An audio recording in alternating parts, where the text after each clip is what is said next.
pas de l'Italie, c'est demain. Ouais, c'est demain l'Italie. À Ouais. 16h, à Lille. Ouais. Déjà. Ouais.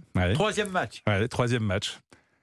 Bah, C'est un super match. C'est un ça super va être- challenge. Oui, et puis en plus pour les Transalpins, jouer contre les Bleus, c'est peut-être le match du tournoi qui est le plus important pour eux.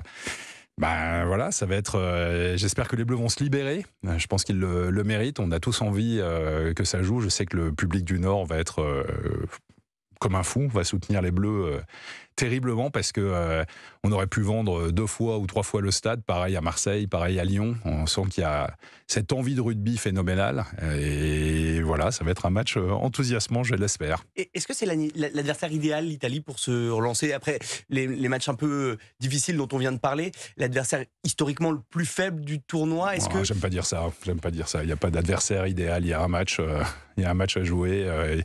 Et je pense qu'ils vont être très très solides, ils vont être très très motivés. Ça va être un match extrêmement engagé. Non, il n'y a pas d'adversaire idéal. Il y a un match de rugby et voilà. L'apprentissage du respect, c'est aussi de ne pas considérer des adversaires plus forts, plus faibles.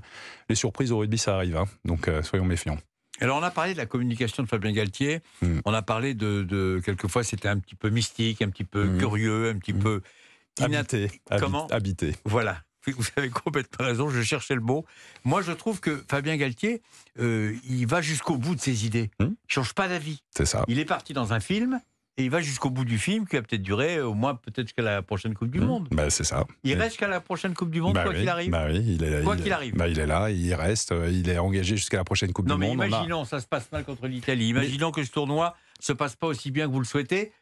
Quoi qu'il arrive, il restera jusqu'à la prochaine Coupe du Monde. Mais moi, je suis pas un manager qui gère par à coup. Je crois à la construction lente. Moi, j'ai mis 7 ans. Par le passé, il y a des présidents de fédération qui ont pris des décisions à la va-vite. Ils ont regretté, vous le savez aussi bien que moi. Mon prédécesseur. Par exemple.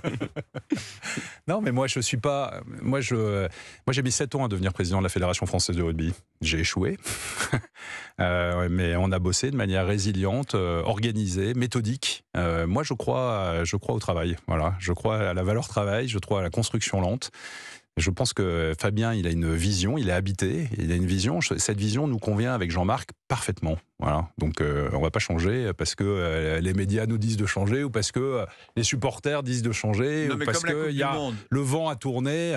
Regardez la charnière. On parle beaucoup de Fabien, mais la charnière avant le tournoi, tout le monde était d'accord pour dire que la charnière, qui est incroyablement successful, comme disent les Anglo-Saxons, à l'UBB, était la très bonne charnière. Puis là, maintenant, les gens critiquent la charnière et nous expliquent qu'il faut changer à la charnière du jour au lendemain et à la limite pareil pour la paire de centre et ainsi de suite. Non, mais c'est pas comme ça. Je pense qu'il faut un peu de mesure, il faut un peu de calme, il faut un peu, il faut regarder les choses dans le temps et respecter les hommes. Donc, quels que soient les résultats du tournoi Destination, Fabien Galtier sera toujours l'entraîneur-manager de l'équipe de France de rugby jusqu'à la prochaine Coupe du Monde. Oui, vous confirmez? On a un projet jusqu'à la prochaine Coupe du Monde avec Fabien Galtier.